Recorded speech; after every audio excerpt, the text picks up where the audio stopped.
Hello and welcome to the Miko Bits Show, and I'm your host, Miko Bits.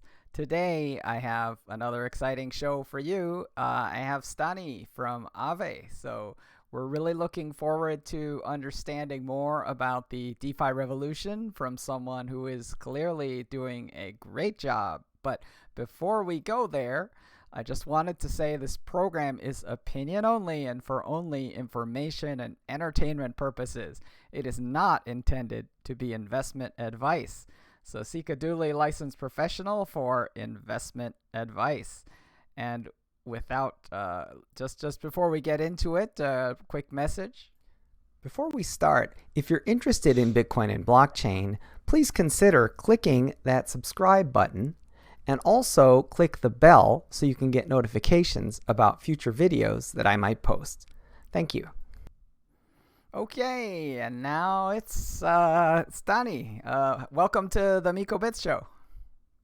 Thanks, Miko, and thanks for having me here. It's very interesting. Yeah, time for us. fantastic. Excellent. Well, so first of all, would love to, for the novice audience, I'm obviously kind of like into it, but, can you tell us a little bit about yourself and then about AAVE? Yeah, definitely. So I'm the CEO and founder at AAVE, and basically AAVE is a how would I frame it? I would say kind of like a DeFi startup or a DeFi protocol, Yes. and we've been working for Aave protocol for a couple of years now, and it was previously known as ETH Lend, Ethereum lending, kind of like the first DeFi protocols on Ethereum. Yeah, and basically it all started as a community initiative and led to a kind of like a large money market now and DeFi protocol on Ethereum. Yeah, that's fantastic. And obviously, lately things have been on a very big growth path. So I guess what I'd love to Yeah. understand from you is sort of what is really the changes that you've made between ETH Lend and Aave? I mean, other than the name, of course. Yeah, I think we got like similar changes applied than basically any kind of like startup that starts very slowly, carefully, being risk aware, and then suddenly kind of starting to understand like how we get these things to higher scale. And one of the interesting things that we did is that we used to have a order matching market. So basically, we connected lenders and borrowers together to basically create loan transactions on chain. Sure. And basically, now our model is pooling the liquidity together, which seems to be now the very common model in DeFi. Yeah, so it's really smart contract, it's locking, it's pooling, and it's essentially anonymous. It's basically here's the stuff, come and get it. So makes Yeah, sense. So much more kind of DeFi centric. So I guess to me, I'm very excited about what's been happening. Obviously, this space has grown quite a bit. So the thing that I think is extremely interesting that I understand is I understand that Lend and Aave are actually very high yielding, but that there's some kind of things that you're working on that will potentially even make it better. So I'd love to kind of hear about what's in the roadmap.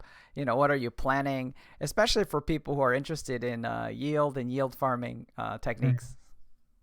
yeah, definitely. So I think like during this summer, like one of the biggest things that the DeFi space started to adopt is this so-called yield farming, which basically means that while you're participating in different kinds of protocols, for example, lending protocols or automated money markets, such as automated market making, such as balancer protocol.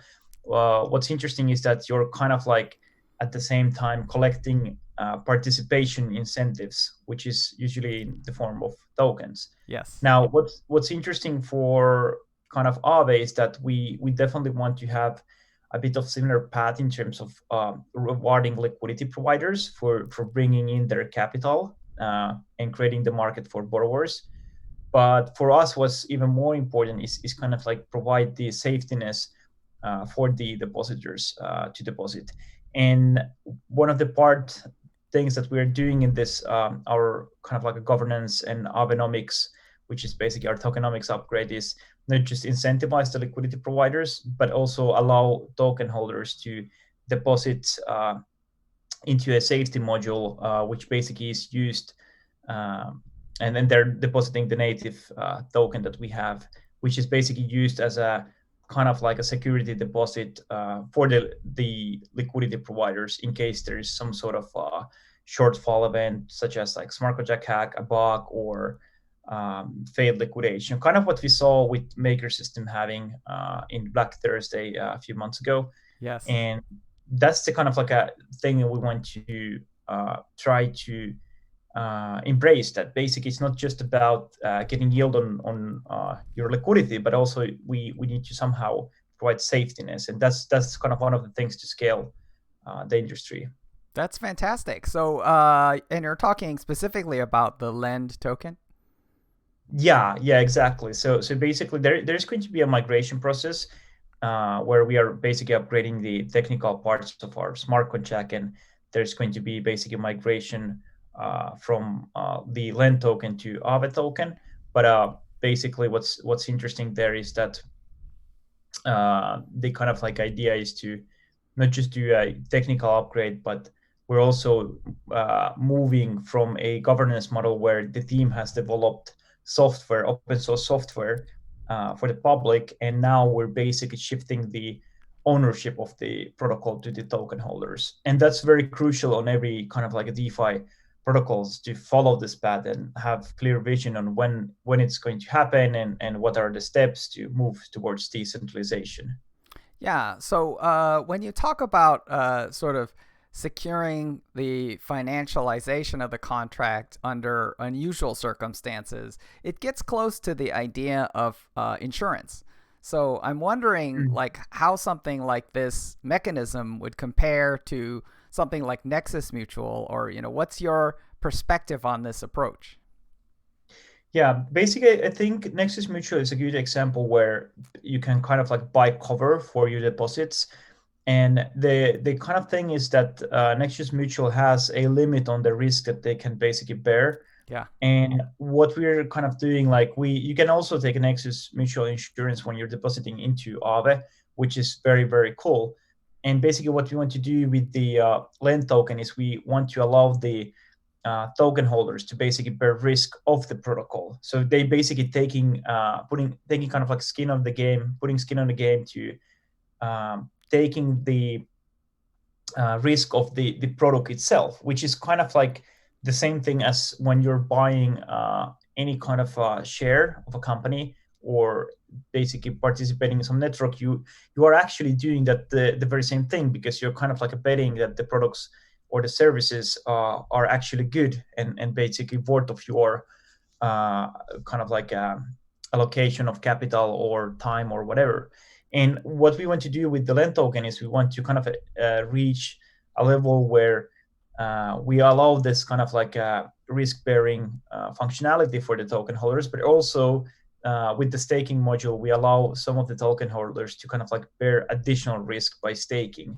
So that's kind of like interesting part. And I think they're all working together in terms of like what our mechanism will do. It will reduce probably the cost of taking insurance from Next Mutual, which is very cool. Then it means basically there's less risk involved, and the Next Mutual coverage could be even higher.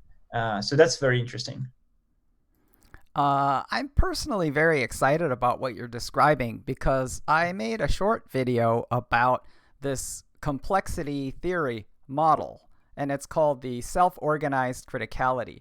And essentially, the idea behind a self-organized criticality is it basically models like an avalanche, right? And I think obviously, people from colder climates like Finland, they know about Yeah. snow and how it piles up and creates a huge avalanche, right? And the question becomes, how can a system that is linear, kind of nonlinear, become more linear, right? And so one of the things that's so interesting becomes this principle of avalanche control, right, which enables systems to prevent these larger collapses, right? So one of the things that we saw in 2008 with the collapse of Lehman Brothers was this idea of heavily leveraged debt instruments that had really piled up and had caused this kind of explosion, right? So to me, one of the exciting things about what you're describing is really the advancement of technologies that in some ways relate to insurances, right? That actually help to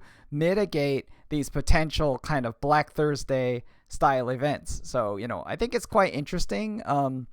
I guess other than Nexus Mutual, do you see other projects working on similar ways to sort of create control or more risk mitigation? Yeah, definitely. I think one of the coolest things also there is, for example, you could always take options, features as well to kind of like a hedge.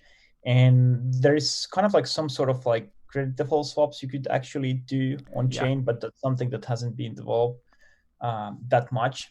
But I think like the kind of like the avalanche cascading effect is very important to acknowledge. Like, Yeah. for example, in AAVE protocol, all the deposits are basically over collateralized. So let's say if Yes. someone brings deposits, let's say 100 USDC, and someone borrows against it, there is basically over collateralization in different levels. And AAVE protocol is basically kind of known for very substantial amount of over collateralization.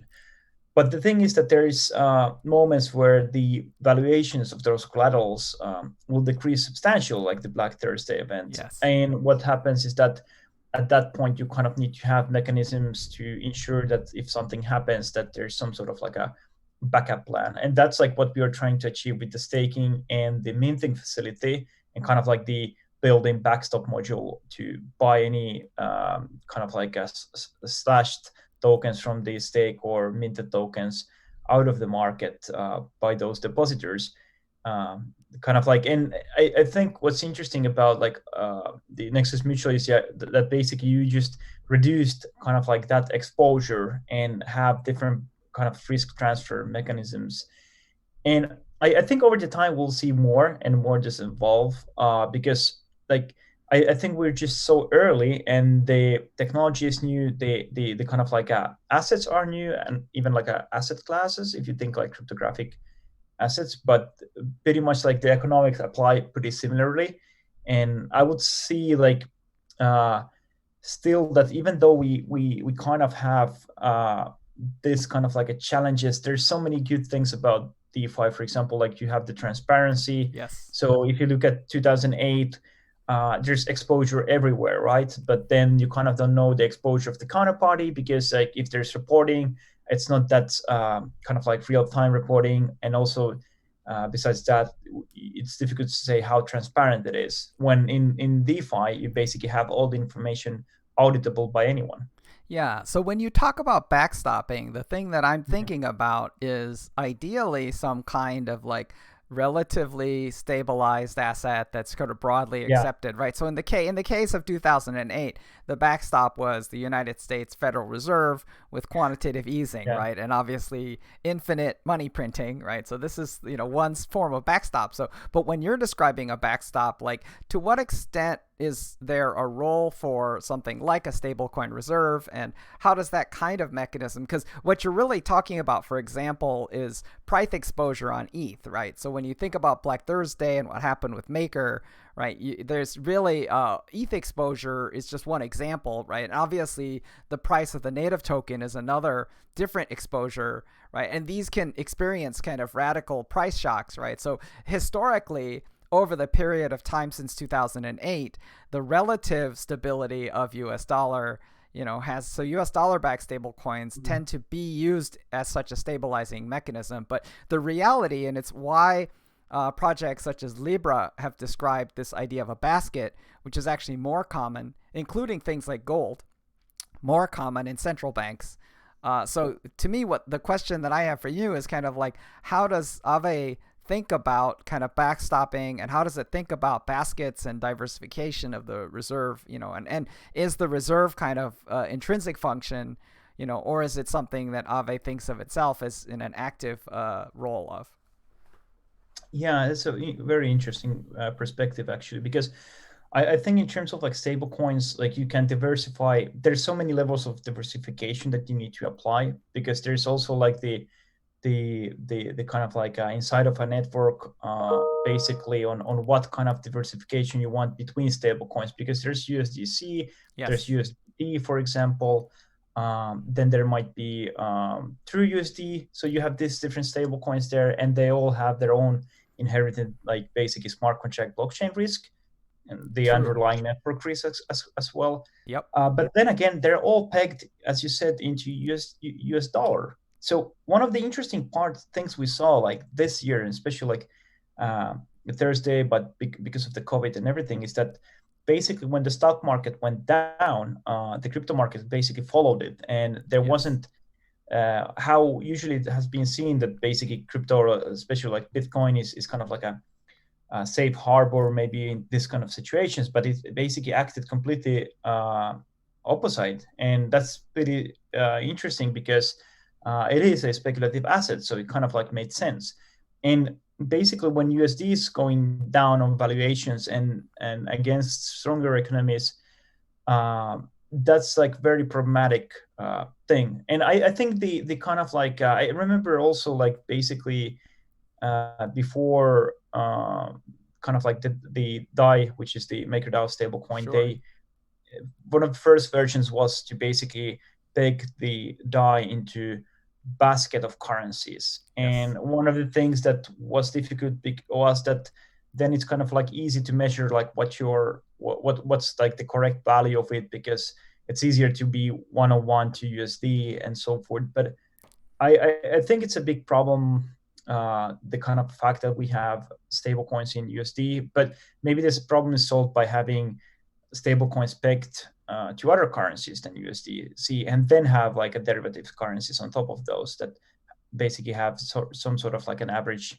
of these stable coins. I mean, I think that to me, there's two layers, right? Because I think that if you look at the monetary system as a whole, you have this laminar system, M0, M1, M2, M3, right? And so to me, the laminar structure could be that you actually are using a stable coin or a principal stable coin, such as a USDC or something, that effectively acts as kind of a liquid buffer, right, against price shocks coming from Ether or from Lend protocol, these types of tokens, but at the same time, you can actually have a reserve that sits underneath that doesn't require as much instant liquidity, but also is filled with things like gold or filled with things like international currencies, because I think the thing that is unlikely is sort of global systemic shock that kind of like hits everything, right? Like obviously, if you have gold, then and having gold is such a strange idea for Yeah. a DeFi system, but but to me the thing that's fascinating about what you're describing is effectively, so to what extent do you see this backing function being completely decentralized, or do you actually think that there is a centralization of this backing function of any sort? Yeah, because in one way we can always ask like how much decentralization is needed or is sufficient to a system or a layer, even like we if we don't go to a systemic thinking, is that how much you need decentralization. For example, if we have a brick of gold, which is divided by 2,000 persons globally, decentralized geographically, and basically there's a system to basically broadcast that they actually own a piece of that gold brick. Basically, is that decentralized enough, or do we want something more? Because decentralization is security, and security has additional cost. And Yes. and basically, in a similar way, this will be an example of tokenizing the gold. But the same result could be achieved if there is a synthetic gold where we just take a price feed of the gold and ensure that something in the kind of like smart contract has enough value that is over the gold, and then we create this kind of like a synthetic asset that can be traded. But then you go back again in the very same problem that you are basically backstopping, actually not with gold but basically with the underlying value. So I think like there has been initiatives and projects where there's gold tokenization, but I've never seen idea of actually like and like in a very smart scalable way where you take something like gold, you over collateralize it, and basically to extend to a dollar or something in between a basket, and basically then you kind of have like a interesting safe harbor currency. And this is like something that has been in the USD attached, like attributed to uh, basically 40 years ago. So it's kind of a longer period even. It's kind of interesting that we don't have anything like this. That basically the very closest things are like tokenized dollars, and where you could actually create a quite strong stablecoin. But I think the also thing is like somehow people don't mind the volatility that might associate with USD, because when like if there's something like a global recession, it basically affects USD, pound, euros, and all the major currencies, because trading is quite global, even if it's nominated by USD. It's a very difficult thing to even like process in my head, like how it will be like affecting. Yeah, so in terms of the DeFi kind of broader ecosystem, like, but off the top of your head, like, what would you consider to be sort of the top five projects other than Aave? So, just trying to get your impression of, and obviously it's hard to cut off the list, but, just Yeah, getting an impression from you.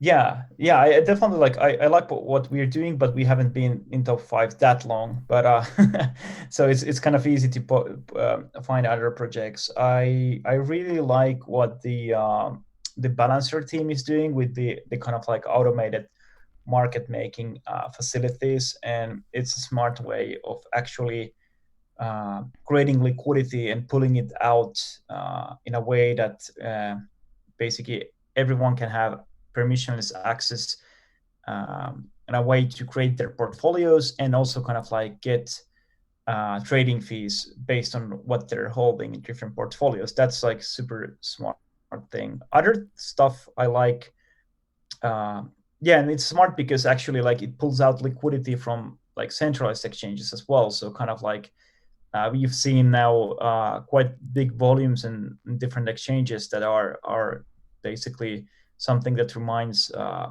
in centralized exchanges in Balancer actually. And another project, of course, what I really I'm kind of like interested in is synthetics, Yes. because of the creation of synthetics assets, but also the way they kind of like incentivize different behaviors and are not shy of experimenting things with their community. And I really love how what kind of feedback loop they have with their community. And also I like of course I like MakerDAO's system with their stablecoin. They have been a bit more quiet lately, but I Yep. really like what they're working upon. Set protocol is pretty interesting as well, with creating basically different kinds of uh, basically token portfolios or ETH portfolios, and following other traders kind of has this social aspect. I think if you would have enough time, I would probably list like 20, 30 projects, but Wow. those are like, Well, maybe I can collect that list from you in email and we can put it in the comments. Because yeah, that's that it's absolutely it's a very exciting ecosystem. One of the yeah, things that I think is so interesting is that the ecosystem and its incentives in some ways kind of inherently favors smaller shops, right? That the smaller organization, the two things that are really interesting is that the larger shops have a lower cost of capital, right? But the smaller ones actually have a higher opportunity to incentivize their community members' behavior, right? Because you can collect a token that's growing faster, right? So it's an yeah. interesting, So it means that the market should be due for like lots and lots of innovation and a lot of upstarts. What's your perspective on that? Like now that you're a relatively sizable and established project, like what's your perspective on how I guess dynamic, or you could even call it volatile, the market is? Yeah, to be honest, I really hate to be in this position. Like I love the I love the phase when we were smaller and basically we just were kind of like creating our community and trying to get the very first users and also kind of like trying to grow and chase like the bigger projects and trying to innovate all the time. I think that was like super cool. I like what in the current position that basically we kind of have to be to somewhat careful to understand that other people will follow how we do things, and we want to not to we don't like being smaller is good because you are not that opinionated or attributed into some sort of like opinion or stance or something, and I think that was like very nice thing, and now we kind of have to think a bit like before we are doing something and how things will affect and kind of like there's so much in stake. That's very nice, and also in a way that kind of like people listen to us more carefully, but Yes. then it's kind of like we innovate slower. Like innovation is very something that it's running in our bloods, and kind of like when you have so much value in the protocol, you basically have to take things slower. And because the protocol has grown so big, like we have to like move. I would not say quicker, but put more importance into the governance and make sure that basically the protocol goes to the token holders as smoothly as possible. And basically, I mean, that's kind of like the things that has been now like has changed as we have grown. But other than that, we love what we're doing. I mean, we definitely love. Yeah, it's amazing. It's amazing. So, does it make you want to launch some kind of a like accelerator or some kind of DeFi like incubator or some kind of like project's location, right? Because in a way, like, there's the thing that's so interesting about the space is that, it's so filled with kind of evolution, and people are kind of making quantum leaps, right? Like, I would say things like the invention of C token by Compound Finance, and there are certain moments that, even something as simple as DAI, in the creation of the DAI ecosystem and with Maker, like, these there's just moments of evolution that are almost like the evolution of cytochrome C, or these really essential life preserving molecules. So it's these are decisive moments. So are you thinking about creating a lab or creating some kind of like more advanced innovation team? Yeah, I think like internally we try to focus in very core things. Like one of the important things that I noticed like over the years that we have at AAVE is basically the know-how. So I think what's kind of like I'm thinking like what basically is left for us after like the protocol is owned by the AAVE governance and the Yeah. token holder is basically the ability us to ship basically good code, and that's like very important, and not just code but everything that goes behind the code, the work, the economics, the engineering back there then behind the code. So that's like very important. But in terms of like I think we're always going to focus on the core things, but we do have like a ecosystem grant program. So our idea is to basically give grants to projects that are interested in building on top of Aave, do some interesting integrations, and kind of this way to have this like ecosystem labs that everyone can build on top of our protocol, and they're creating these financial primitives or non-financial. It just might be that they're just using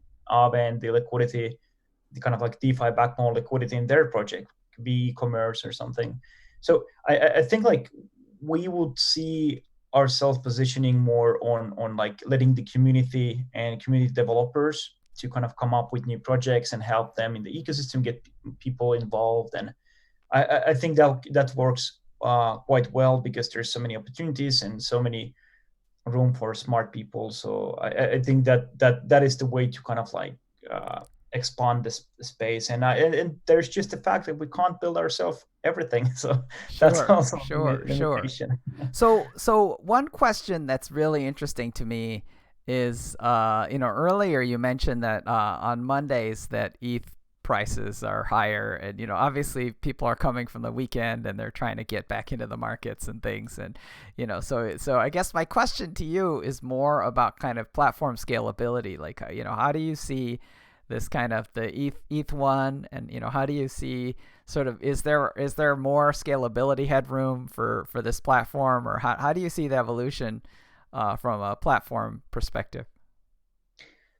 Yeah, this is an interesting one because I see that with this gas cost is quite tricky in terms of like, because our aim is somehow to different levels to kind of democratize finance. In a way, we have achieved it very well. For example, with the A tokens, that for example, if you hold AUSDC, you can just basically buy a USDC and you hold interest-bearing account because of the balance of the AUSD will increase in your wallet Amazing. wherever you store.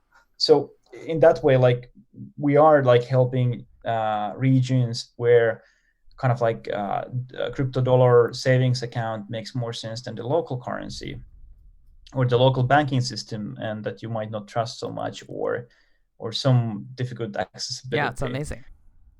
Yeah, and I think like we were super happy about it because that was the very first thing I was imagining when I kind of like started with ETH Lend, and thinking like we even kind of like tried to promote it a bit, that the idea of creating like global interest rate markets, and something that's not like Libor, and it's like decided by five five persons in a cafeteria in London. I mean, it's more like democratic, and that was like our idea. And now that I see that the gas prices are super high, and I'm thinking like, okay, well, how do I then serve the the kind of like smaller depositors? And it's kind of a bit of like challenging, and yet understandable in a way that Ethereum is a temporary state where we're moving into a system that will be more scalable. But I think it's always important to be network, kind of like a blockchain network agnostic. So basically, it makes sense in terms of security, even to basically reach out to other protocols and the blockchain protocols, and try to basically do different kinds of trials and see how it goes. And because liquidity should just move from network to another without any big restrictions, and that is what creates even more less frictionless ecosystem, and it brings like a bit of competition between the networks. So I think that's something that we're going to do in very near future as well. Yeah, I think it makes a ton of sense, and it's pretty meaningful actually, right? Because one of the big issues becomes that if you have a significantly fluctuating gas price, then what can happen is that you can have like something that is computationally sort of economic, and then it can suddenly become non-economic, and then it can suddenly become economic. And the thing that I think it's tolerable is that if that is based on not the if it's based on the application, right? Like for example, obviously if it's trading or something of the sort, then obviously if Bitcoin gets low, then you buy, and if it gets high, then you sell, So like those kinds of functions are very logical. But the thing that's really less logical is when the infrastructure itself governs when a transaction is economic, right? So then all of a sudden you have this very funny feeling, and it actually doesn't work Yeah. that well. So in terms of like infrastructure platforms, obviously ETH 2.0 is, phase 0 is kind of like being tested right now, but it doesn't actually have any compute framework, right? So it's going to be quite a while before we actually see a viable ETH 2.0 for DeFi. So what other platforms would you suggest might be viable? I mean, what are your candidates for exploration and trying new DeFi based infrastructure platforms?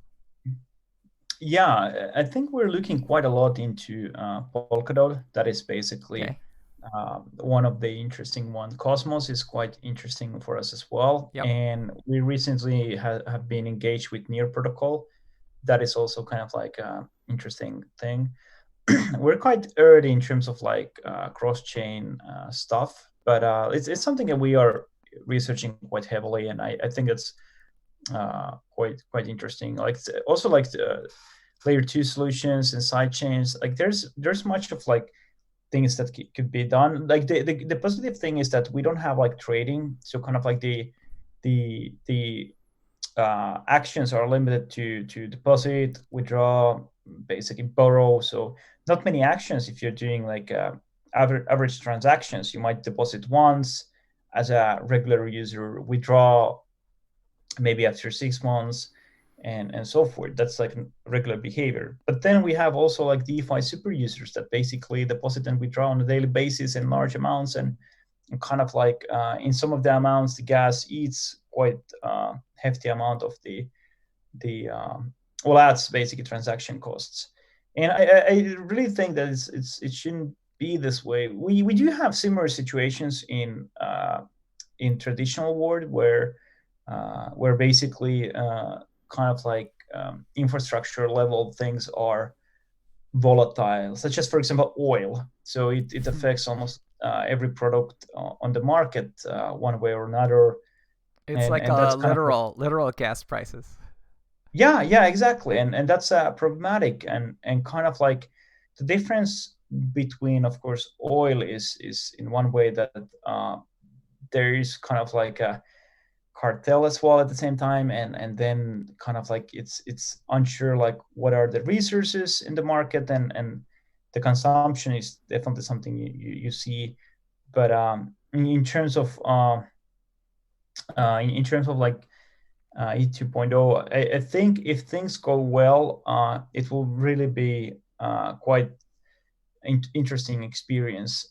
And I think if endpoint 2 and basically proof of stake will succeed, it actually doesn't remove the side chains and the other kind of like layer 2 solutions at all. And even like people think about the whole layer 2 or blockchains somehow like that they're competing, but actually they need each other. You kind of don't want to have even liquidity in one network or use one. You're very happy to have liquidity in one place and liquidity in another network, and diversify your risk, and also kind of like support different kinds of use cases. So I just think like this is something that many don't talk about, but I think it just, they're not competing against each other. So, with respect to kind of governance and sort of moving forward, obviously we saw comp and the shift from sort of a centralized to now a fully decentralized network with governance. One of the most recent kind of exciting ones that people have been debating actually is Wi-Fi.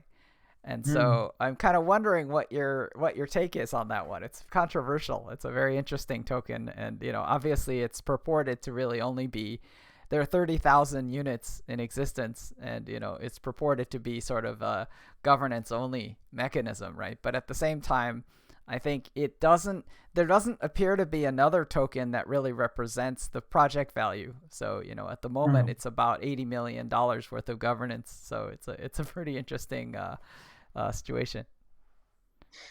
Yeah, I think it's quite interesting. Like, and like we've seen, like, look now, kind of like the good amount of governance token. I like the fact that the compound is moving very quickly in terms of like all this shifted into decentralized governance, and of course, it's still most of the tokens are in the position of their investors, so it will take a bit of time for them to kind of move away from that position, and the governance become more decentralized, because Sure. I think the governance is like decentralized when there is a basic proposal that the team wants to put in, and it's a kind of like debatable for some reason, and then the team doesn't have enough power to vote for them.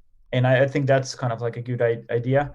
But also it doesn't matter, because even if compound has a lot of governance power, they will not do a decision that basically will hurt their protocol, because that will affect the whole market capitalization, and that's something that we need to always remember when it comes to this governance mechanism and game theories, Yeah, because there's an implicit yeah, proof of stake, obviously, exactly. And in terms of Wi-Fi, I think it's quite interesting. Like, interesting part of it is kind of like that uh, Andre, the main developer. yes. So I really, what I like about this kind of like idea is that he's shipping kind of like a code on a constant basis, and basically then he ships for this token based governance that basically then is doing all the other work and so forth related to that. And it has some amount of social capital involved in Andre's work, and it's kind of like interesting to see like how it will play out, because like you see something like a bit of like Uniswap here in terms of like you have one developer Yep. who basically deployed some code, and then it's immutable. And now you have kind of 2.0, like you have one developer, the token is created, people got the token, now they're governing whatever Andre is creating there for that project. And I think this will be very interesting to follow closely. And of course, like being sole developer has some advantages there. Yeah.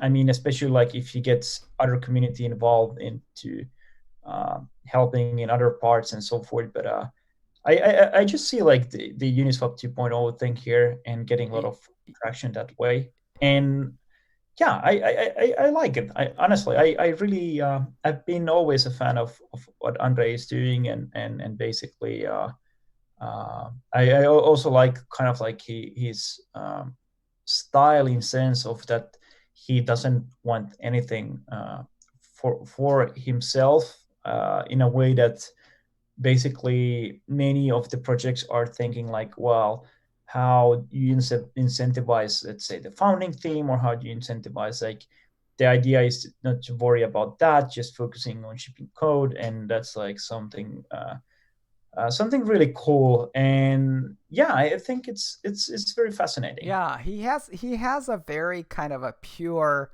style, and I really enjoy following him.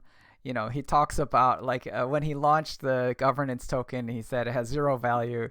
The more recent one that I really enjoyed is he released some contracts, and he said these are experimental, don't put any money in them, right? Like it was just a very hilarious statement, right? Like it's like, here's contracts, and of course people are going to, right? And so it's a very funny position to take, but I like it. I like how he sort of behaves. It's very sort of straightforward. He's a very like straightforward person, which I think is refreshing. And for me as a culture, or and obviously he's a individual developer, so I'm just very much a fan. I think it's a great way to do business and to really represent the DeFi community, at some level. I think one of the things that is unfortunate is that now that DeFi is trending, there's such an opportunity to go on 4chan and start spamming your new DeFi token, and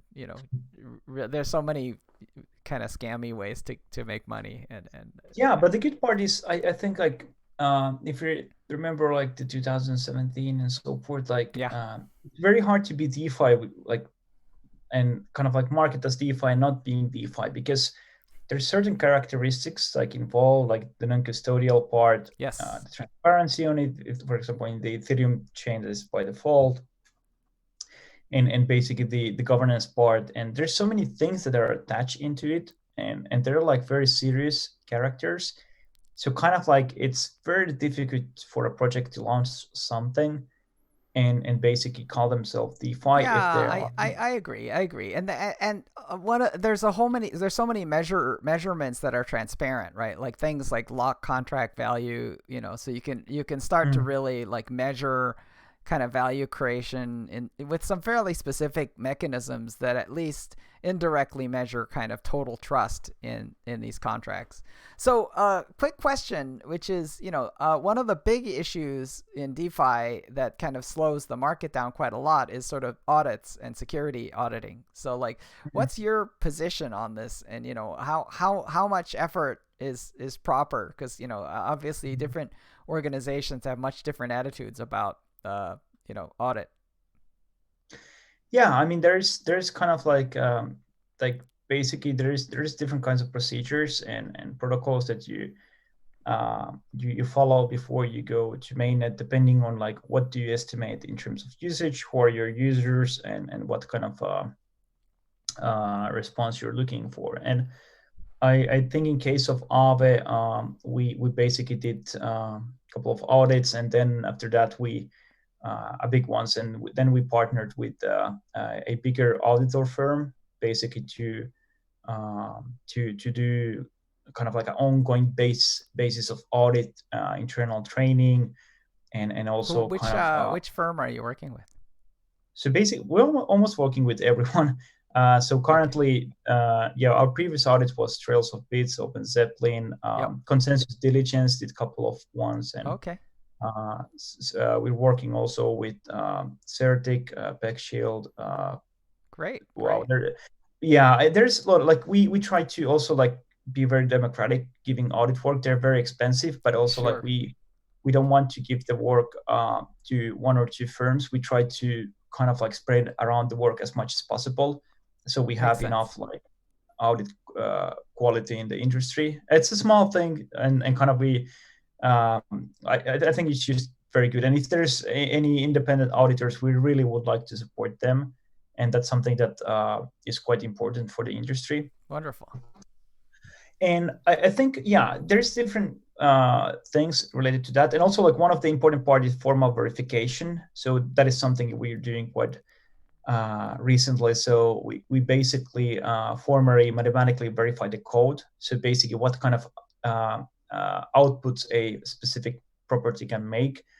And basically formal verification is something that is used quite often in when you develop software for example, airplanes or this kind of like mission critical spaceship software, for example, and nowadays even IoT and kind of machinery. So like very critical software, that's a very good thing to do. And then, but then like it really depends. I mean, you might have things like where you kind of like test in production, which is Andres, for example, kind of a trademark, but still what many doesn't understand that he is very competent in security as well. Even, I mean, but still it's not a guarantee. None of the audits are guarantees or Yeah, even I'm with mathematical you. verification. I'm with you, right? Because if you look at things like formal verification, right, you're really Mm. talking about a linearization across an operating range, right? And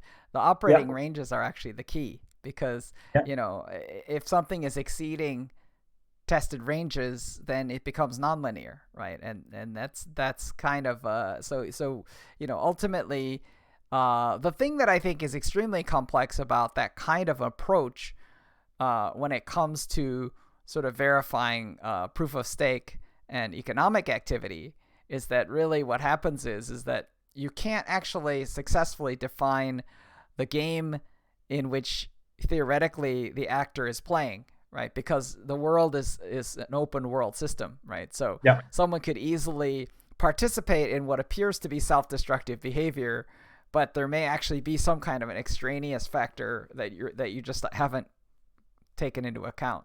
So Yeah, and definitely, I think like one of the example was flash loans in the like our protocol kind of like came to the market with flash loans, yeah, and then everyone was talking about it, and basically people started to use not just our flash loan but a bunch of other ones, and some of them were used in attacks, and interesting part was kind of like people won't expect this kind of attack vectors, like yeah, people won't expect like who walks with, let's say, who could walk with 10 million, 20 million worth of ETH or something like that, and just make this kind of like an arbitrary attack. and this was available. The attack was like there, Yes. but with flash loans, it became available to every developer. Yeah. And that's the kind of like interesting part that now people are thinking. And uh, even recently, I think one of Andre's code was subject to kind of like this small flash loan gaming thing that basically he fixed. But it was like an interesting discovery as well, and pretty actually cool. You've mentioned about we mentioned this kind of Black Thursday event, and you also mentioned the production of sort of synthetic assets with synthetic, and so I guess I'm curious, what's your take on sort of the Oracle's problem? What's your take on things like Chainlink and band protocol? Like, how do you feel about sort of the state of DeFi Oracle? Yeah, I think DeFi Oracle state is somewhere like I think we have been using Chainlink, and they're pretty awesome. Okay. Like they really have a kind of like a good vision of what they're doing, and very good partner network, and kind of broad in reliability. I really like the other opportunities there. For example, the BAM protocol is pretty interesting, Yep. and a bunch of other of the kind of like Oracle proposals. We ourselves run our own Oracle, so we have a backup Oracle. For Great. example, if Chainlink Oracle isn't working, and we want to basically just figure out as much as like reinforceability as we can Yeah. in terms of what we're using. And I think the state of oracles is something which can be improved quite a lot. At the same way as for example, our lending protocol or other lending protocols or any DeFi protocols in the market could be improved. Chainlink or basically Band protocol or all of the oracles, like you definitely can improve what you're doing, and that's like something that all of them are working quite hard. It definitely takes time to kind of like get a better state, but I think we're moving forward, and that's pretty cool thing. It's always slow to develop on this kind of technology that we have. It always requires quite a lot of diligence, but end of the day, I think like they will only improve over time. That's fantastic, and I appreciate your answers are very very sort of you're taking a very mature approach to the market, and you're not shooting from the hip. So I appreciate that. It characterizes your organization well, and it's good to see. So yeah, I guess any final words of advice for people studying this space? Like, I think DeFi is extremely exciting. You've created an incredibly powerful protocol. So, any thoughts, any final words? Yeah, I do have actually. Uh, uh, well, one particularly, I would say that I would recommend everyone to basically try to study as much as possible and learn.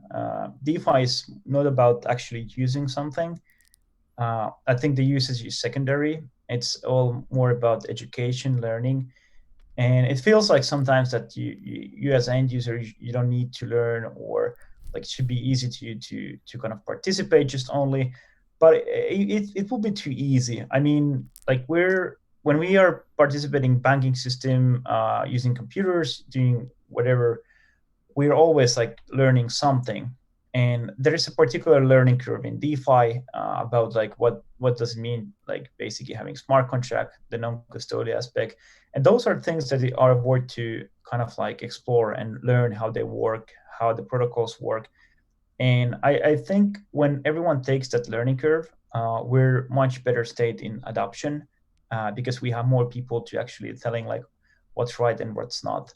And that distinguishing element is very important as we go further. That's fantastic and very wise words. Obviously, I think it was Thomas Jefferson in the United States who suggested that an educated population was necessary in order to establish democracy. So, I Yeah. think it's very, very much parallel thinking, which is that, if people aren't participating, then decentralizing the governance actually makes less and less sense, right? If people are Yeah, actually, exactly. if they're ignorant, they don't care, they don't actually know, they're voting on the wrong things for the wrong reasons, obviously, that's a big deal. That's Yeah, fantastic. definitely. I totally agree. Wonderful. Well, thank you so much. It's been a great pleasure, and really looking forward to seeing your network updates, especially sort of this big upcoming one. So that I think that's going to be a big thing for the community. Awesome. Thanks, Miko. It was very fun to be here. Terrific. Appreciate it. Thank you. Thank you so much.